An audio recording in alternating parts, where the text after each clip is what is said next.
gente, bom dia. Eu tô voltando aqui então com o material dessa semana, unidade 2, que vai trazer pra gente civilizações do mar Mediterrâneo, tá? Tá aqui o nosso título, eu coloquei aqui a unidade 2 pra gente se situar, né? E eu tô me identificando aqui embaixo. Vamos lá?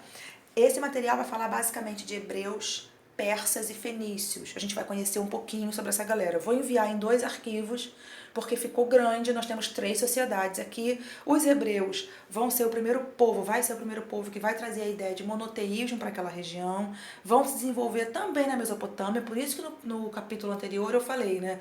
O livro no capítulo 1 está trazendo sumérios, assírios e babilônios, mas tem os hebreus também, por exemplo, né? Que também vão se desenvolver ali, tá? Os hebreus vão ter 2 características principais que a Jaque colocou aqui em vermelho, olha. A peregrinação à Terra Prometida e a questão do monoteísmo, né? Até agora a gente está vendo povos politeístas, acreditando em vários deuses. Agora a gente está vendo os hebreus trazendo a crença no Deus Iavé, né? O Deus dos hebreus é Iavé, ou Javé, também conhecido como Javé. É a crença em um único Deus, tá? A peregrinação à Terra Prometida vai trazer a ideia dos hebreus estarem sempre em busca de Jerusalém, né? A Terra Prometida era Jerusalém, né? Mas vão passar por muitos problemas aí no meio do caminho, até hoje passam, né? Os hebreus vão dar origem ao que a gente conhece como os judeus, que vão ser perseguidos lá na Segunda Guerra Mundial, tá? Passei aqui, Hebreus e o Egito. Pessoal, vão migrar para o Egito, os hebreus buscando essa terra prometida, vão chegar ao Egito muito por conta de busca de terras férteis para plantar, né? Eles são basicamente povos seminômades, ou seja, ficam migrando de um lugar para o outro em busca de uma vida melhor, né? Não tem a questão do rio ali para eles viverem fixos, né? Como a gente viu o Egito, o rio Nilo, como a gente viu o Tigre e Eufrates. Eles não tinham isso, até porque eles estavam sempre em busca da terra prometida, prometida por Iavé, uma terra sem escravidão, uma terra sem injustiças, né? Então essa migração para o Egito vai acontecer muito em busca dessa terra prometida e eles vão parar no Egito. Só que no Egito vai acontecer a escravidão que está aqui, olha. Esse êxodo, essa tela aqui, percebam que a Jaque está paginando, tá? Essa página aqui, 443, é onde vocês encontram essa expressão, onde vocês encontram esse assunto, tá? Lá não está falando o êxodo, mas está falando de Moisés, está falando de tantos anos de escravidão que eles vão sofrer, e o Moisés vai ser a pessoa que vai tirar os hebreus dessa escravidão do Egito. Eles vão ficar muito tempo aí no deserto, fugindo dos egípcios, né? De local onde eles vão ser escravizados, tá?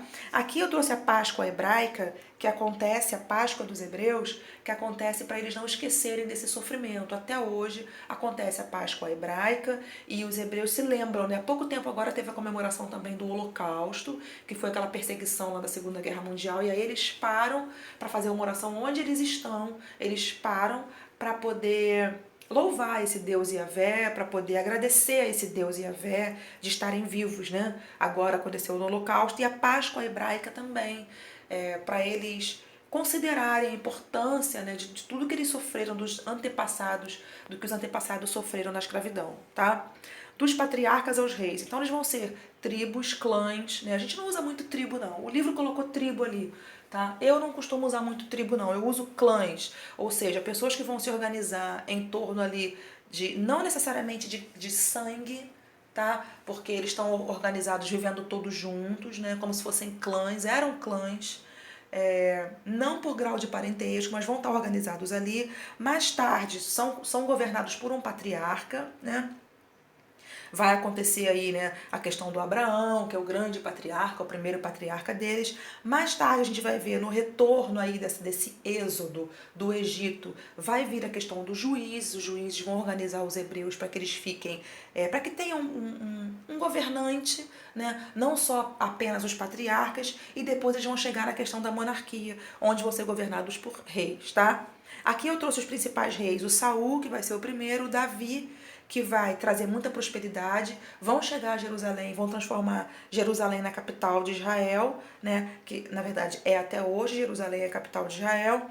E o Salomão vai ser o filho do Davi, onde a gente vai ver o grande desenvolvimento dessa sociedade hebraica, tá? O cisma vai acontecer, o cisma dos hebreus vai acontecer porque para melhor organizar essa sociedade, né, inclusive por questões internas, os hebreus vão se dividir em reino de Judá e reino de Israel. Isso vai acontecer no momento em que o Salomão estiver governando, né? Na verdade, eles vão estar muito insatisfeitos, e aí para melhor organização, o Salomão insatisfeitos com questão de imposto, insatisfeitos porque eles cresceram muito, né? E essa organização não está beneficiando essa sociedade. Então essas insatisfações vão gerar essa divisão entre reino de Judá e reino de Israel, para eles se organizarem melhor, né? Aqui eu coloquei, olha, se liga aí, ó, eu coloquei aqui uma lâmpada aparecendo aqui em cima da nossa cabeça para a gente lembrar que vai ser esse reino de Judá que vai dar origem aos judeus. Tá? Então a gente percebe que os judeus são descendentes dos hebreus. Essa palavra Judá vai dar origem aos judeus, tá? Essa fragmentação entre reino de Judá e reino de Israel vai desequilibrar essa unidade política que eles tinham, né? E eles vão ficar mais suscetíveis a invasões e vão levar essa sociedade hebraica aí ao declínio, tá? Persas. Principais características dos persas. A gente vai falar do atual Irã, a gente vai falar que eles estão localizados, né? A Pérsia ficava no atual Irã, a gente vai falar aqui do Ciro, que vai ser o cara que vai unificar esse território. Quem vivia nessa região da Pérsia, onde hoje é o Irã, era um povo chamado Medo, e os persas vão chegar e vão dominar os medos, né? Muito ali, na verdade, sob o comando do Ciro, né? E o filho do Ciro, que é o Cambises, vai inclusive expandir esse território, vai continuar aí depois que o Ciro morrer, a expansão territorial da Pérsia, e eles vão chegar até o Egito, tá? A gente está aqui mais ou menos no século 6 a.C., Jesus não tinha nascido ainda, tá? E aí, como cresceu muito esse Império Persa, como é que vai administrar? Vai surgir aí o Dario, né? Depois do Cambises vem o Dario, no século V, que vai criar uma rede de estradas, uma rede de correios, né? Aqui eu tenho um mapa, olha, de Susa até uma cidade aqui em cima, olha, tô vendo uma linha vermelha aqui, olha, pra gente perceber essas estradas, como é que ligavam esse Império Persa. Aqui é o Irã, tá, gente? Essas estradas ligavam todo o Império Persa para que o Dario, que era o imperador, ficasse sabendo de tudo o que estava acontecendo, porque o Império cresceu muito. Como é que administra um lugar tão grande, tá? O Dario também vai dividir esse Império em 20 partes, como se fossem 20 estados, chamados de satrápias. Quem governa uma satrápia é um sátrapa. Ele vai criar a questão da moeda, também moeda chamada darico, em homenagem a ele, tá? Os correios, né, um mensageiro fica levando informações de um lugar para o outro. Então eu sou uma mensageira do Império Persa, eu levo a informação até Marechal. O Império é tudo isso, né? É Rocha Miranda, Marechal, é Madureira, pega lá no Norte Shopping, pega Jacarepaguá, o Império é muito grande. Então os mensageiros vão levando de um ponto a outro, em todos os pontos tem mensageiro, né? Então eu levo a informação para vocês em Marechal, vocês passam para quem está em Madureira, aí Madureira até chegar nos ouvidos lá do Dario, tá? A economia persa vai ser baseada principalmente, pessoal, no artesanato e no comércio. Como a gente está numa região muito seca e montanhosa, a agricultura vai ser pouco praticada. O que eles tinham para consumir, né, de agricultura, eles conseguiam dos povos inimigos. E o artesanato e o comércio de tapetes, de vidro, por isso aí o tapete persa, né, vai ser muito produzido ali, tá?